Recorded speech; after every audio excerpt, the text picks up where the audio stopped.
You're listening to the Board Game Snobs podcast, a ridiculous podcast with ridiculous hosts that discuss ridiculous things. And any mention of board games is purely coincidental. And so, without further ado, and with a heavy dollop of shame and embarrassment on my part, I give you the Board Game Snobs.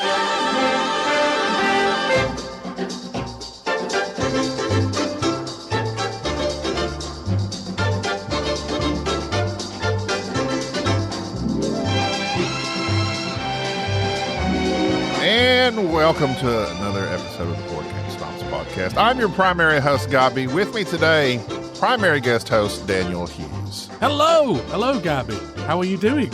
I'm doing quite well. It's been a while since I've heard your voice in my ears. Yeah. Well, I'd forgotten you were recording a podcast because you weren't mentioning the Golden Geeks. So I thought you'd quit. Yeah. Well, you know, many people might have. The numbers would seem to say the same thing. I've got theories about that, Gaby. I don't think you should worry about it. I've got theories about why the numbers are low. It's all about Spotify. We have just a few loyal listeners left, just clinging on to the threads of what this once mighty podcast used to be. Exactly. Well, I'm not surprised by the manipulative tactics you get people to follow you on various places. Oh, follow this link to go to Discord. All right, so I'm adding to your Discord follow account now, am I? And then we get there, and as usual, Discord's rubbish. I can't big delays and all that stuff, full of 12-year-old boys playing Overwatch, or 43-year-old men chatting about board games. Yeah, or 49-year-old men in my case. I just was 43. I'm 48. Oh, right. Are you 48? Okay, we're very close in age. 2 years to the big 50, and then what is the retirement age in England? When do you get to retire from your job? Currently, well, you can retire whenever you want as long as you got the money. But to get the state pension, right? It's 67, but it won't be 67 when I get there. It'll be 68. Yeah. You'll be dead by then. You won't get to retire. I'm not retiring at 67. I've got lots of plans to retire at 60, and I'm working towards that as my financial goal. In fact, that's mainly what I do at work is look at my various pension things and try and work out if I can leave. I even recently got the assistant of, controversially, got the assistant of an AI bot to help me work out exactly how many shifts I have left at work, assuming I stay in my current position. It's only 1,000, I think 1,300, something like that. It's not many, really. Wow. Look at you, being able to retire off that I made you a mixtape money. Oh, yeah, baby. With all your big extra tariffs added on for us. Yeah, I know. And then he's put the tariffs back down, so I'm going to have to refund some of it. Up, down. It's a roller coaster. Yeah. It's a roller coaster ride. To be honest, we just wait. If we end up having asked for more money than we needed, we'll give some of it back. But we've ended up just saying we're going to wait to see what happens. Ultimately, we'll say, we've recorded a quote unquote loss, guys, but we're going to do it for you. Doing it for the team. Massive asterisk starts rolling up in Rolls Royces all of a sudden. Yeah. Mm-hmm. Yeah, we'll know. That $3 per pledge is really going to tip us over the edge. Mike DeLizio starts wearing gold chains to all his dice tower. He does wear gold chains. Of course he does. All that sweet dice tower money. Yeah. Do you know where he is at the moment? Probably Hawaii or Japan. He's in bloody Japan. Good grief. Must be nice. What a tool. Good grief. I know. So, it really, it is actually, it's very nice to get in contact with you again. It's been a while since you've been on the show. You've, sporadically bored has gone to extremely sporadically bored. Yeah. I don't know. I don't think there's a reason for that. It's just, we've been busy. And we've got everyone's money now for the mixtape, so there's nothing to shill. Yeah. So no, it's just Mike's job's got busy, and I've been busy, and we get busy. Yeah, we don't hold ourselves this exhausting one show a week regime that you do it for the people. We do it for the people. Well. All 7 of them. Hey, to be honest, if you every day I don't know. I know you exaggerate with 7. I've said this before. Is every week you turned up at the local town hall and gave a talk, and the amount of people that listen to your podcast turned up at that town hall, you'd be very pleased with yourself. Yes, yeah, true. Yeah. Not too shabs. Well, we really did. I jest about the Golden Geeks, which by the time this comes out, it's going to be several weeks gone by. But we used to, kind of be like, hey, shoot some votes out there. But then we stopped. And then I was actually ever surprised we got nominated, because I really didn't think we had enough listeners that listen to us and also are involved in Board Game Geek, because we're not even. That's the key. That is the key. Yeah. Yeah, we don't. We didn't get nominated last year, and you did, I think. No, not last year. No, we got nominated twice, 2 years in a row, and that was 2 years ago. And then right. But I mean, and I really do feel bad, because there are. I mean, like Liz Davidson won. She talks to the designers, and she's heavy into it. And I mentioned previously, she was designing that Night Witches board game, which I really was interested in. No, that's not distracting at all. Dan oils his luxurious. I can't. That's highly distracting. You have a luxurious oily beard. I got it. Anyway, so I mean, deservedly so. They are a board game podcast. Ben Maddox. Yeah, he didn't even hit the top 3 this year, but I mean, very much into. He has the news and just nonstop board game talk and talking to designers and talking to good episodes, and I mean, they're all into it. And me and Jerry, most of the time, talk about absolute everything else but board games. It's the way of the future. We're ahead of the curve. I tell you, Gaby, this is going to catch up. All you need to do now is only release one once every month. No, every once every 2 months. Yeah. And then you've reached our heady heights. Yeah. But yeah. But I mean, we record more than we play together anymore. But we still get together. We have we had just a couple weeks ago of this publishing went to BGG Spring. Oh, that's right. Yeah. It was fun. It was a blast. I'm very jealous of you going to the retreat, the Dice Tower retreat. That's looming, and he's making me feel incredibly jealous of going. Yeah. I'd have loved to go. If only I knew that it wouldn't be just the worst board game snob going the year after. I would have gone. As in, I would have gone this year, not last year. Well, I mean, Jerry's quite convincing. I still fear getting on a plane, especially since they've, So say, why are you fearing that? It's not like they've made loads of cuts to the safety mechanisms. No, it's not like the air traffic controllers are in complete chaos these days. No, you'll be fine. Fine. Yeah, I'm sure. But anyway, it's I look forward to that very much. It'll be nice. It'll be interesting. I'll grow as a person getting on the flight that I'm scared. Oh, here we go. See, boom. Nice. Is that Enrique? Yeah. I used to have an Enrique Mask loomed interview, listeners. I used to have a Tom Vassell one that I made for a video of some description, and it was floating around my my office for ages. And when you keep looking at it going, I really should throw that away. To be honest, that's not. If someone came in who knew who Tom Vassell was, they'd be a little bit alarmed at my hero worship. Well, and this one is like, you see the size difference. They're quite large. So they had some listeners had a first SnobCon, 4 members attended. Nice. And they printed out, they asked for some headshots, and they laid them about the room to, we were there in spirit for them. It was very nice. You didn't even attend? No, we didn't go. It was like in Indiana somewhere. We don't go to Indiana. Wasn't that just like a games day and they called it SnobCon? Is that what? Basically, yes, exactly. Okay. That's what happened. But it's like 4 different listeners did converge upon this one place from 4 different locations. Chicago. Okay, fair enough. So you had brought people together. We're bringing them together. Yeah. Normally, like with the Dice Tower retreat, you descend on somewhere and people just choose not to go. That's the normal. Well, we have some repellent factors to us, but no, and the snobs we unite is what they said, something like that.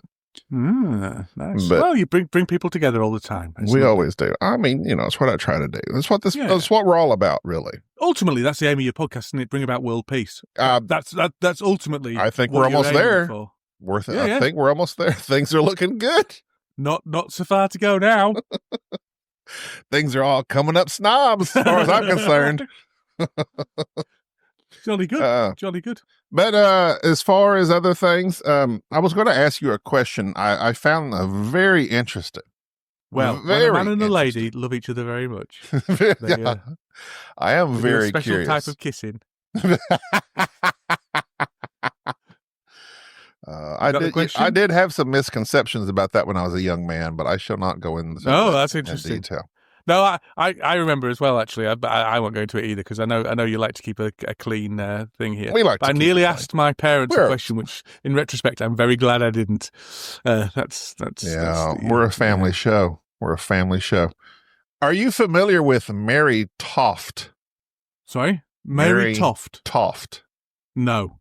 Mary Toft was an English woman from Godalming. Godalming. Hang on, I don't know. Is this Wikipedia we're looking at now? Mary Toft. Says Godalming. I mean, it really could be a cuss word. Surrey. Surrey, you idiot. But I think it would be Godalming.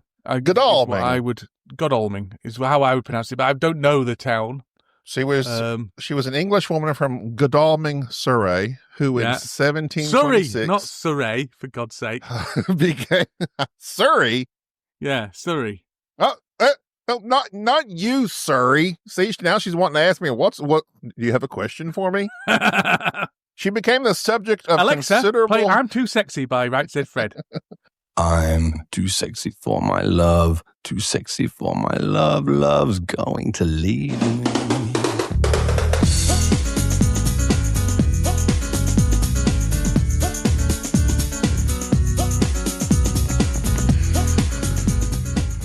She became the subject of considerable controversy when she tricked doctors into believing that she had given birth to, care to take a guess?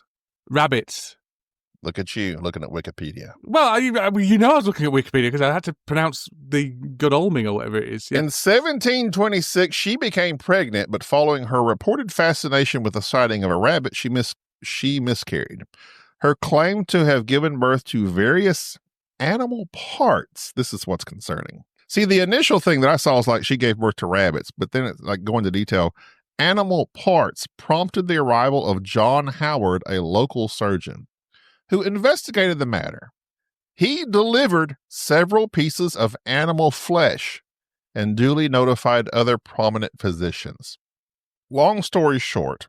I was going to say, this is a long Wikipedia entry. We're just going to sit here and read it all out. Long story short, yes. So she was, guess what? They discovered it was a hoax, and she confessed to the hoax and was subsequently imprisoned as a fraud. Well, but because that's what the mainstream media like you to think anyway. several doctors were like, oh no, this is legit. It said the scandal had a lasting effect on public trust in the medical field, contributing to widespread skepticism about the competence and ethics of physicians during that era. Physicians during the 1700s. I mean, come on. I was going to say, to be fair, the physicians back then, I'm not convinced it was the most rigorous of professions. It's like, I think they were trying just using black magic back then for most things. Lots of humours, wouldn't it? There's all the humours they used to do. They used to think people had too much bile and then they used to bleed them out and all that kind of stuff. Oh, yeah. I'm surprised bile, anyone's blood, alive. I can't remember what the other humours were. But anyway, it was load of bunkum is what it was. What are humours? A humour, it's like an element. Okay, right. Today, on Board Game Snobs, we are going to be reading out Wikipedia entries. Yeah, sure. Jerry does it all the time. I'm not familiar with what humours are. I know what things are humorous. Body humours. I don't know how to spell it. Like the funny bone on the elbow? According to humorism, 4 body fluids, blood, yellow bile, black bile, and phlegm, determine a person's temperament, and imbalance leads to certain sicknesses depending on which humours are in excess or deficit. This is why they used to give put leeches on people to bleed them out to balance out the blood. They wanted to take the blood out, so they used to put leeches on people to suck it out. So that's why they used to use leeches, because they all believed in these bodily fluids dictated your level of health. Like an amp with an equalizer. You had to like even them all out. Very much so, where we all know that you just get your equalizer and just push them all to the top. You got a little bit too much bile. Speaking of amplifiers equalizing the music, etc. Oh, something I've been concentrating on because it's not been board games. I can tell you that. Have you been playing any board games, Dan? I haven't been playing. I played 2 board games a couple of days ago. The only person I play board games with these days is Mike the Pillock Pool, who is often listened to this podcast, so he may be listening. And I played Guildhall, which used to be one of my favourite games, and I remembered why it used to be my favourite games, because it's absolutely amazing. And is it Beyond the Stars? Beyond the Among the Stars. You're building a space station. Another old school classic. Yeah, you use classic very loosely there. I really like Among the Stars. I think I enjoyed it. We played the implementation of that. That's the Fields of Green. Fields of Green. Yeah. We played Among the Stars. Didn't care for it. Fields of Green I like a little bit more, actually. Yeah, that's one I've actually got. Mike's got Among the Stars. But no, I enjoyed it. So anyway, Guildhall's fantastic. I don't know if you ever played Guildhall. I have not. I've heard of it in the past. I unrelated. I think I bought Guilds of London thinking it was Guildhall. Ah, well, that was probably a mistake. Guilds of London was very dry Euro. It was good. Tons of iconography. Yeah, that's the criticism of it. Yeah. It's Tony Boydell, isn't it, who did Snowdonia? Yeah, and I think they might be doing a redo and streamlining it. Good Lord. I don't know. I've not heard. I occasionally look at Tony Boydell's blog on Board Game Geek, and he's not mentioned it. No, maybe not. Maybe I'm just making that up. All he does is collect old board games, old really crap board games, and put them in this museum, and think that people should be interested in it, and gets a little bit upset when people don't donate to his museum. It's like, well, Tony, it's a bunch of crap, I'm afraid. Look at you, spout it, Tony. I don't know Tony. No, I only vaguely know him, but he speaks his mind. So in my view, that should be in honor of him. You're speaking yours. You get it back, and he's been very unpleasant to a couple of my friends in the past. Oh well, then the enemy of my friend is my enemy. Enemies and friends. The enemy of my friend is my lover. Isn't that the saying? The friend of my enemy is my also enemy's friend. Is what I always say. Yeah. Yeah. But no, I've played nothing. But I do have my wife's niece. Oh, it's her second cousin. It's her cousin's daughter. Oh, this is fascinating stuff. We need to get the family tree down. Get lineage. Out Ancestry.com. Get the lineage going. 23andMe, my wife's cousin's daughter. Hey, I've got an interesting story which is about my family scandal, which I probably shouldn't really share regarding Ancestry.com. But go on, carry on. Anyway, she's getting wed, and they have asked me to be the DJ because I DJ'd a friend's anniversary party back April of last year. Nice. And by DJ, I mean play my Spotify playlist.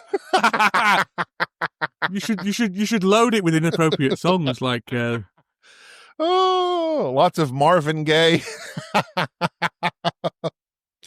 But no, they're DIVORCE. That's what I'd play. Yeah, no, but anyway, so yeah, I had discovered this DJ app, and that's literally what it's called on Apple. DJAY, and it used to go. So Spotify is this. Yeah, nobody cares about this. This is why we don't have any listeners. But Spotify refuses to cooperate with anything. Yeah, they're irritating me, and that's why you don't have any listeners as well. Spotify, I'd just like to point out. Yeah, so but I've got a big rant about Spotify, which I'm going to use I'm going to use your podcast. We'll get to your Spotify rant momentarily. So I had this DJ app, and I was like, so I had to move everything from this Spotify playlist because the young lady that graduated, she sent me all her music. I added in some of mine, lots of line dancing, some couple, you got to mix it up. You got to have a little bit of this, a little bit of that. So I transferred all that over to Tidal, which is it's the one Jay-Z started, and it's not very popular. Like it's hard to find something. Anyway, nobody cares. But for whatever reason, this DJ app, I can open it, and within that app, you can open Tidal, transfer everything to the app, and the app will like automatically like DJ, like do mixes for you.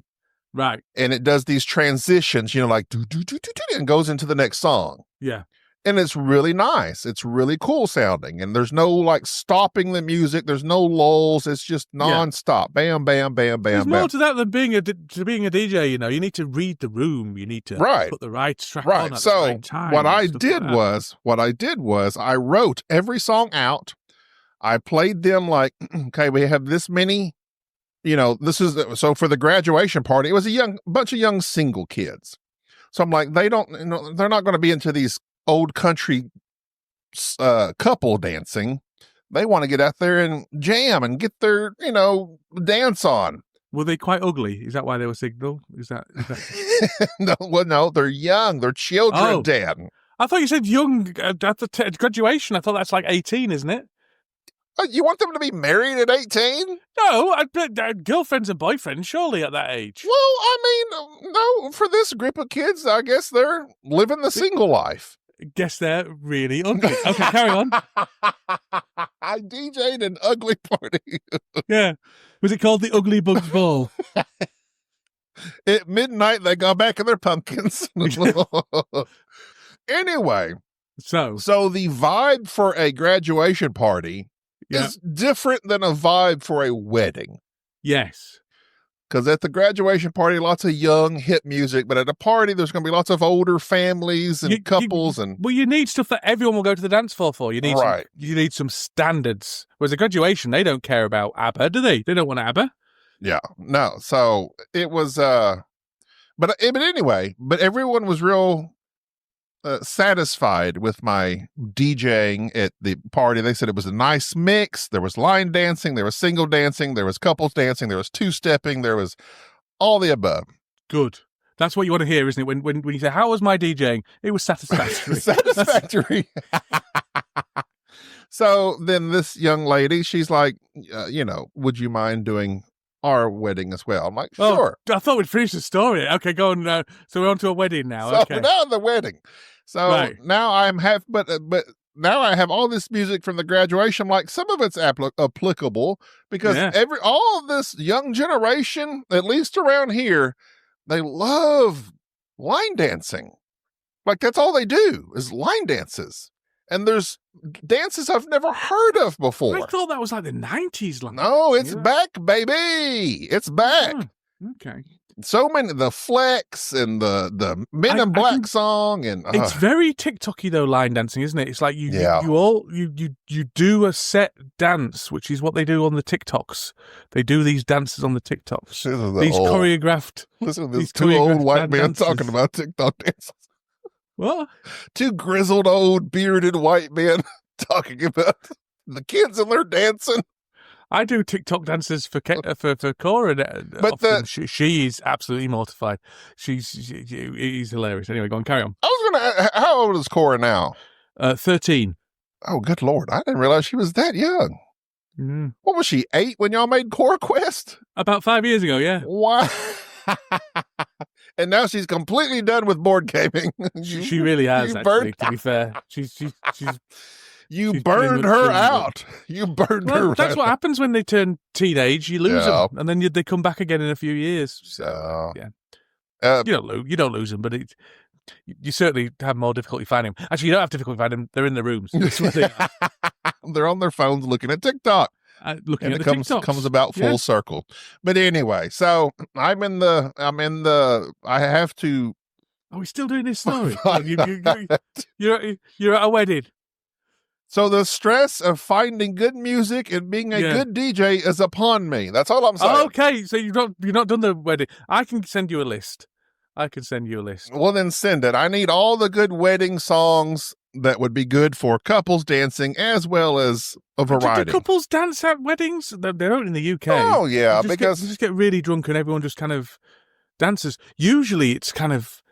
I don't know. It's been a while since I've been to a wedding. I'm not a very wedding person, to be honest. No, let's say Mr. Brightside. That's what you want to put on. Yeah, that's a good one. That's a good one. I like the Killers.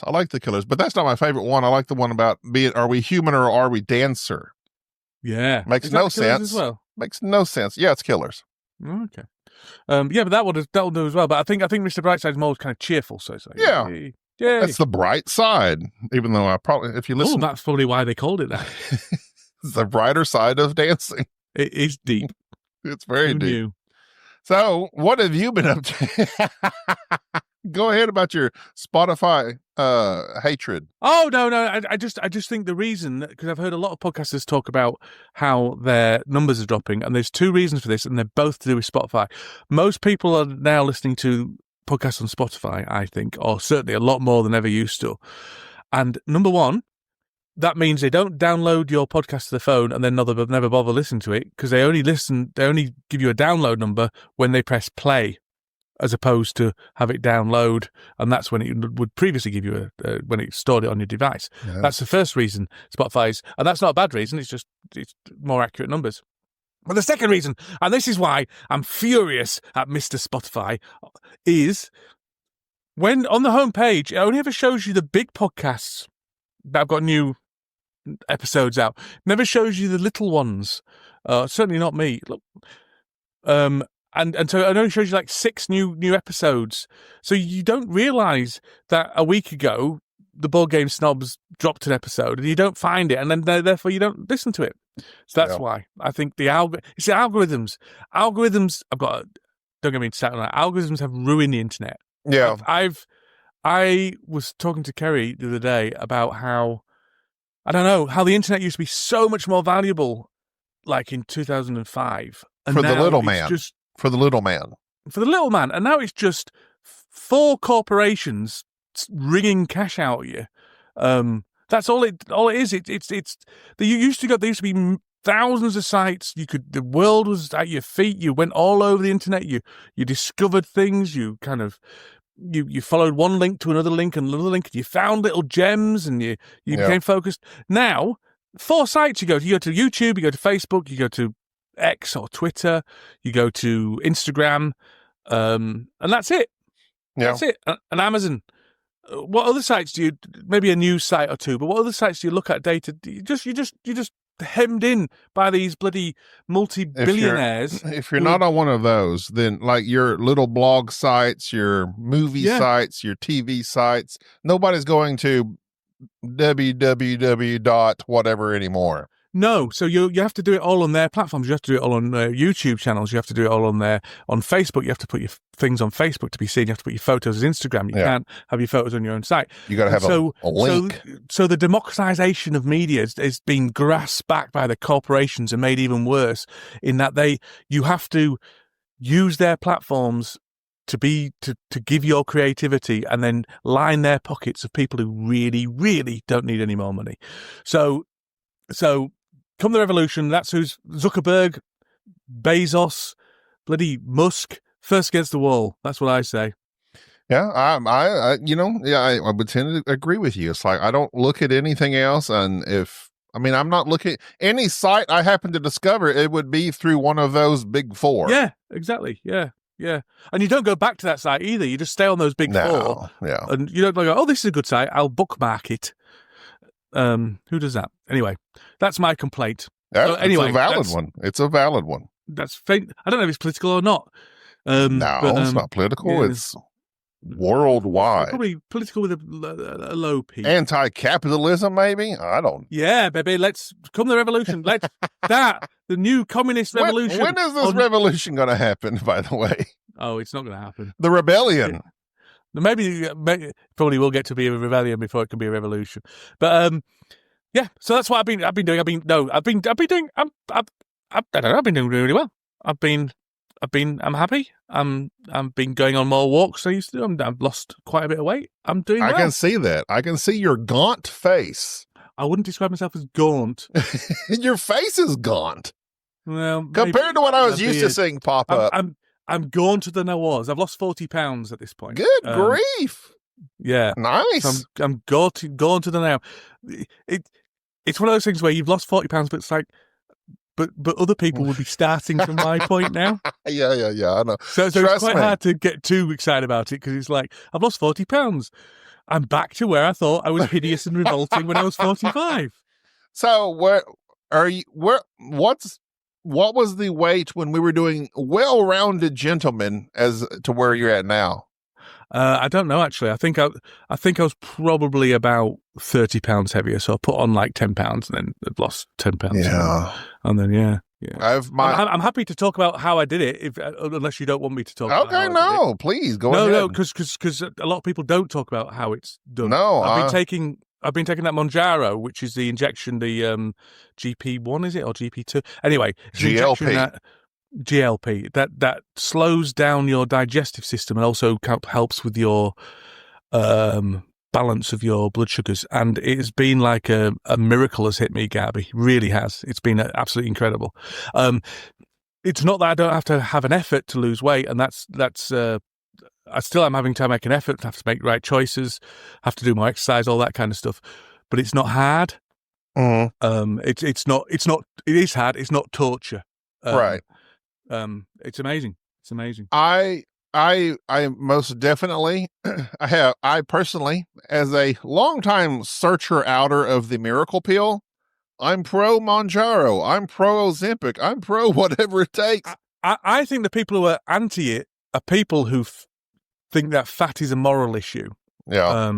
That's everyone I've encountered who's anti it is usually one of the is often somebody who thinks people need to suffer to be punished for getting fat in the first place. No, I honestly believe that is what's behind their objections. They can dress it up saying, "Oh, you're taking medication away from diabetics." Like, oh, you bollocks! Basically, they're making lots more, and they'll be very happy because they're making lots of money on it. And I'm paying for mine, so it's not like I'm draining our health service, right? And there are risks with it.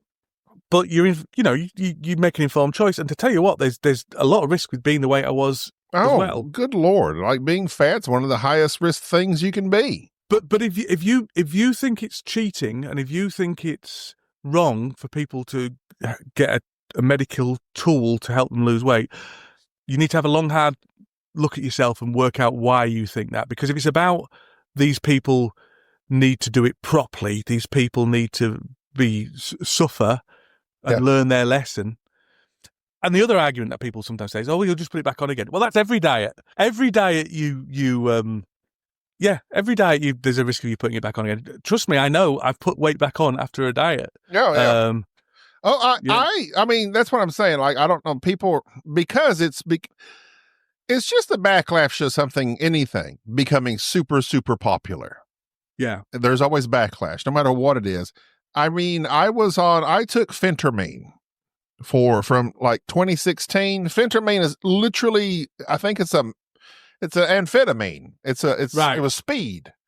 And that's what they used to dole out and probably still do. They dole it out to you, and it really was an appetite suppressant. It sped up your metabolism. And I felt, my wife called it my crack. She's like, that was you. Like, I would come home and I wasn't hungry. I felt like jogging. I felt like doing all these. I felt wonderful. Not because of me. It's because of this drug. And I've often been pro drug because I'm like, if you have drugs that make you feel probably how most humans should feel at their peak state, with energy, and you feel good, and I want to do things. I want to go for a walk. I want to go for a run. Food isn't just now in my present state. And my mother was a large woman. She has been a large woman almost her entire life since I was born. And her mother was a large woman. So it's like, okay, I have these genetics. What about her mother? Her mother before her, I'm unfamiliar with, unfortunately. Okay, what about the next one along as well? So, I mean, probably a large group of people throughout my heritage Right. Okay. And but so I have genetics for one. Then you have the mental side where when I'm bored, when I'm stressed, whatever, I'm thinking of food. Yeah. Well, yeah. And I think the thing that this thing does is I mean, sometimes for some people it stops them being hungry at all, and that's never happened to me. But what it does is just stop you obsessing about food. And I don't think that's a normal thing. I think that's, granted, something I've done to myself, damage of overeating over the years and being greedy. I don't deny it. But I think I've damaged my metabolism, my brain, my whatever to constantly be thinking about food. They call it food noise in the kind of community. And that just constant, when am I eating next? What am I going to have for food? I feel a bit peckish. All that kind of stuff's just gone. Just absolutely gone. I need it. I need it shot right into my veins right now. Yeah. I mean, I've been looking into it a little bit, and it is very unfair because it's very expensive in America. It's not as expensive anywhere else. And there's something weird going on with American pharmaceuticals, and it's not fair. And I don't think it's America's fault per se. Well, I don't think it's America's fault, but there's a problem there, and America is paying a lot more for their medication than absolutely everywhere else is. It was. I actually did look into it like a year or so ago because Sade, she worked at it was a pain clinic and also like a weight loss clinic. I don't know. And they did the shots, and I called them, and they're like, "Oh, it was like several $100s for the first shot, several $100s for the next shot." I'm like, I can't afford that, so I opted out. That's too much. Over here, it's about one. I'm paying about 150 quid a month, which is money. That's not bad at all. But it's so that's what, $200 a month. I mean, you got to remember we get paid less than you, so it scales. Yeah. The average wage in the UK is significantly lower than the average wage in America, but still, no, it's worth it. So to me, so a lot of when people want to lose weight and then they lose weight, they say, okay, do you feel like you thought you'd feel mentally? Do you feel better? I feel a lot better mentally, yeah, but I don't know whether that's just a cycle of me feeling better mentally, because that happens to me as well. And also, I'm still very overweight, Gaby. We can't overestimate how fat I am, and so I need to lose at least twice what I've lost, and that's a low, I mean, probably about 3 times what I lost before I'm into the BMI of healthy. So I'm still morbidly obese, I could lose 100 pounds and still be morbidly obese is my problem. Yeah. Well, that's a similar kind of thing. I mean, me and you have been similar weights at the start, I think. So yeah, but I do feel better. I do feel a lot better.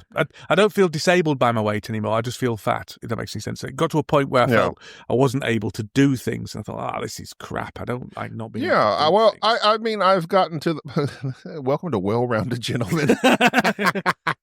I see Luke out there still pumping iron, but I've done it to myself. This is a whole psychological, we all know we've done it to mental ourselves. thing. That's fine. We can take that as given. It's our fault. We all accept that responsibility. Now we need to move on from that, and so you do what you do. And the thing is, for me, this is my cycle.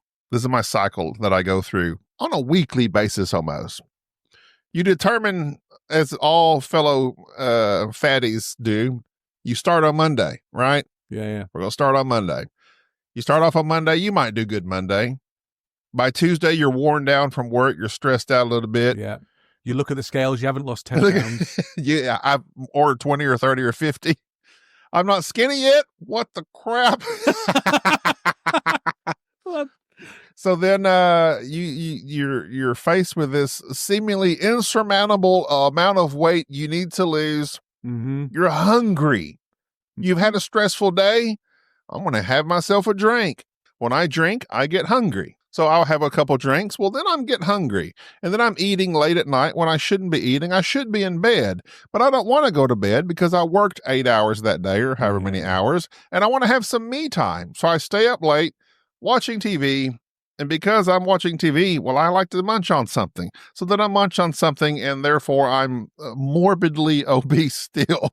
And my scale, my average just keeps nudging up, nudging up, and I'm at my fattest I've ever been.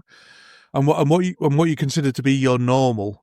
It's like I only do stones, but I've always been fat. But what I considered to be my kind of normal was 18 stone, which is way, way fatter than I should be. But then it gets to 19 stone as your normal, and you get back to that and you go, all right, I'm all right now.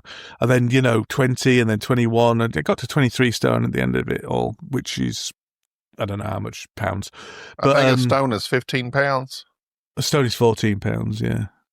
Okay, so 14 times 23. I was a bit over 23, actually. Okay, so, 322 pounds is what it's showing.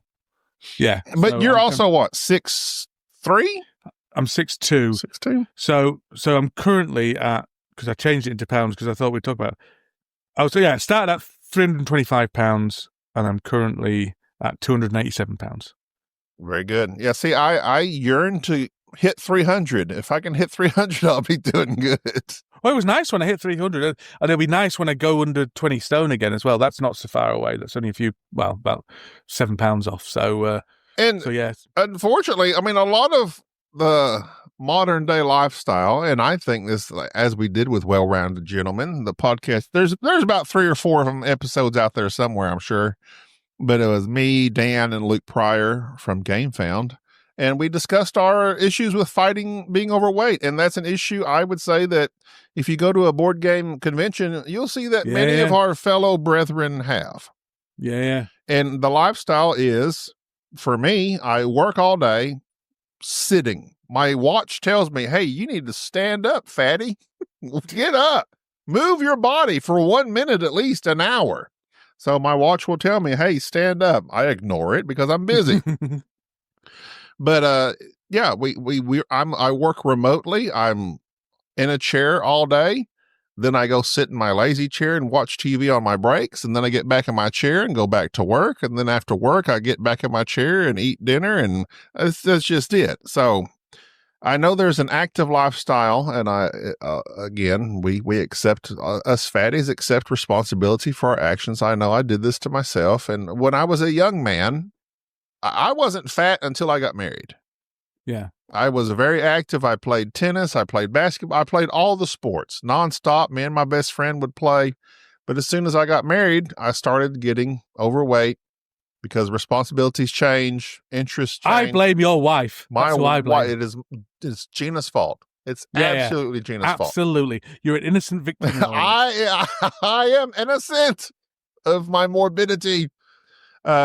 But anyway, so, and the fight continues. My mother was on every diet ever. She did keto before it was keto, when it was called Atkins. She did 1 meal a day. She did Weight Watchers back in the 80s. I mean, that's just my mom. Well, like I often say, they just fell for bankruptcy, haven't they, Weight Watchers? Yeah, that's unfortunate. When I really do think Weight Watchers does have one of the better weight loss programs, more well-rounded, and they now their new program does promote like whole food, quality food.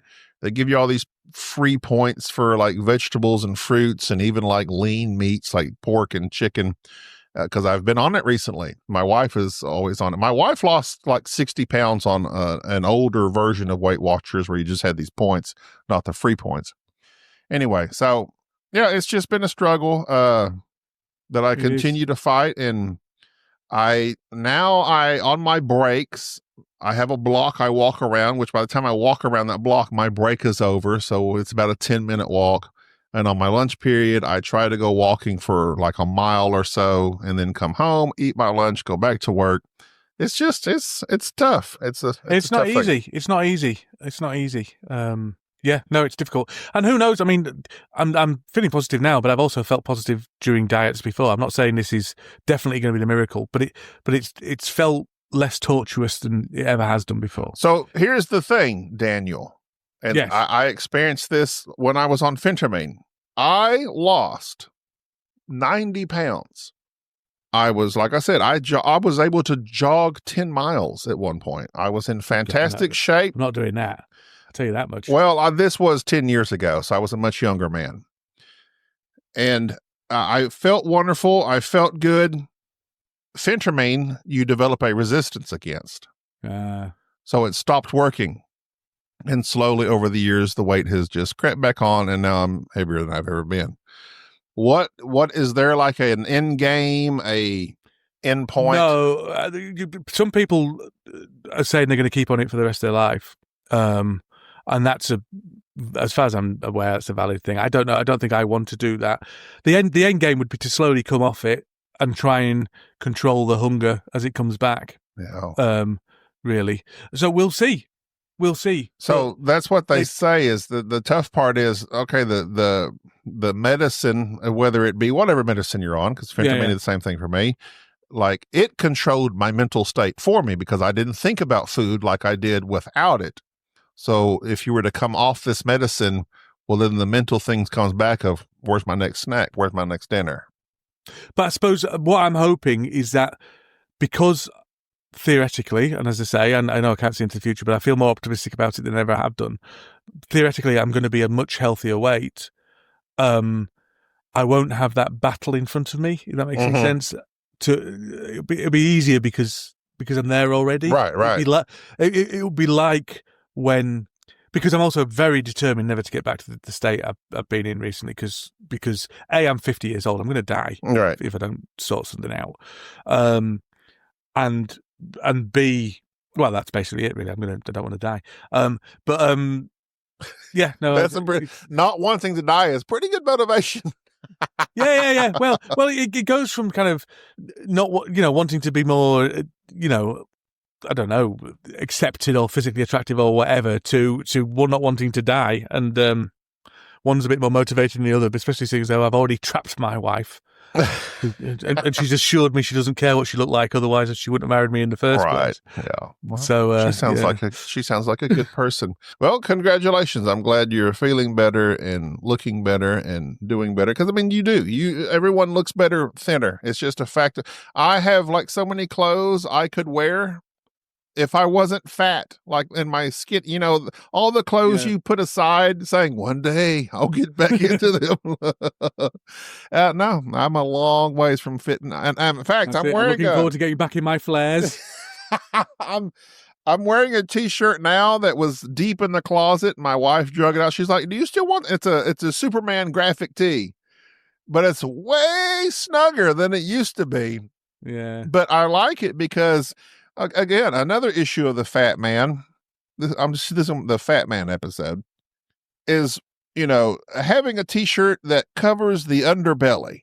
Because, you get to that point when the bottom of your gut hangs out of your shirts. I don't know if you got there yet. Probably not. No, I didn't quite get there. But I've got a problem where my trousers fall down my crack on my bum, and everyone points and laughs at you, and you're thinking, I literally can't do anything about it. No matter how tight I make this belt. No matter how tight, even suspenders don't stop it happening. So you're just basically laughing and joking about a man struggling with his self-esteem already. It really annoys me, actually. We're a tormented people. Yeah. Mentally, physically, socially. Yeah. But there'll be people who believe, and there are people out there who believe that we should be tormented because how dare we? Jerry's probably one of them. Jerry torments me. I would suspect Jerry wouldn't approve of me taking Monjaro. I mean, no, actually, okay. Well, so when 2 years ago, I went to the doctor. We're going to keep this going because we're almost done, and you need to go soon anyway. So 2 years ago, I went to the doctor for my blood work and all that stuff, and they're like, "Yeah, you're fat, but we cannot give you this shot here in America because you do not have diabetes. It's one of those drugs. It's not marketed for weight loss yet." But she recommended one of these weight loss clinics up here that are allowed to give it to you for weight loss. I don't understand how that crap works. Jerry calls it a black labeled drug or something. Gray, I think. Gray label. Gray label. And so it's like, we can't use it for this. So therefore your proper primary physician can't give it to you, but you can go over here and they can give it to you for several $100s more. So that's just the scam that the health industry is. And I never did go because, I did call about it and of course couldn't get it. But anyway, so, but I had asked Jerry because he said a bunch of the nurses were on it there where he worked and they were all losing weight and doing great and all this stuff. And, I asked him about it, and he didn't have nothing negative to say. But then he did. Oh, I apologize to Jerry then. No, but that was 2 years ago. I'm sure he's come up with stuff since then. But yeah, it's just one of those things where it's darned if you do, darned if you don't. I could be fat and die of a heart attack, or I can take this shot that is the quote unquote easy way out. And at my work, I think there's 25 of us in my team, and 7 of us are on this. And the only reason I know is because I've been open about being on it, and people have told me they're on it too. I think a lot of people are on it. I think it's working for a lot of people as well. I actually know some people that have lost a tremendous amount of weight lately, and you ask them about it, and they're like just very vague. And I think there's trepidation about, I'm on the shot, which is sad. Because there's negative attitudes amongst people. But and also, fair enough, you don't have to share these things. But I as I say, I'm happy to share it because although it may attract heat, I do believe quite strongly that there's that the people who are giving you heat should have a long, hard look at themselves in the mirror. Like, why are you worried about me when you should? Yeah, why you are you worried about me? Now, the one thing I would advise, as I've listened to all the YouTube influencers, is you got to increase your protein and work out so that you don't lose any muscle mass. I've never understood that. Why? What's the problem with losing muscle? As long as you're not kind of flopping around the floor, not able to move. I know muscle uses more calories than blah blah blah blah blah. But you don't want to lose muscle mass, and they also mentioned bone density. Yeah. Well, I think a lot of it is around the speed in which you lose, right? Because some people it does completely stop their appetite. As I say, it hasn't done that for me. It just makes me feel full before I know I would have done otherwise. So I'm eating normal human beings portions, basically. So I generally I have a large salad bowl that I put everything in. I don't know what y'all call them in the UK, but it's a large bowl, generally for a salad for a family. Yeah, I'm no, this is what I want my beans and stuff in, or my spaghetti. And my wife's like, babe, maybe try a smaller portion. Yeah. But I don't like stirring things and have it dripping out the sides. So I like a large bowl. But anyway, I had somewhere I was going with that right before that.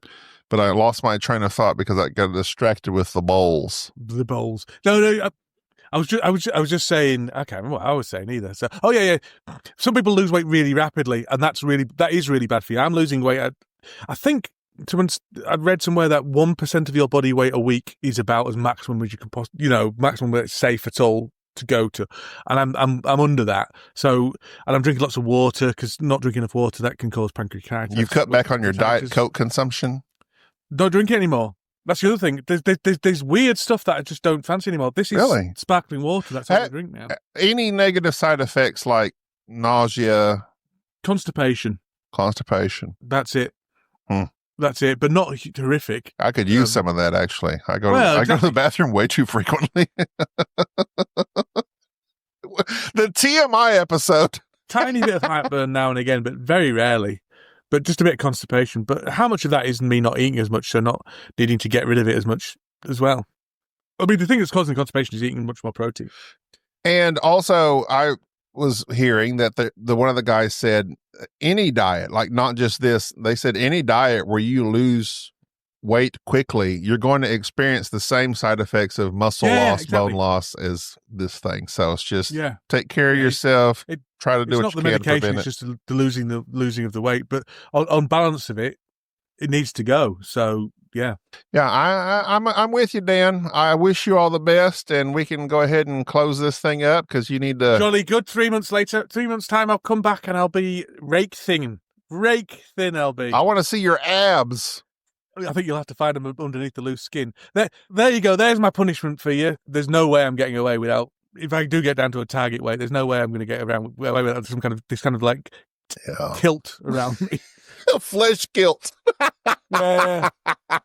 And I can't afford the the skin reduction surgery. Oh, no. So rest assured, you'll still look better than me naked, so don't worry. Yeah. Feel better about yourselves out there, Yeah, baby. naturalers, people.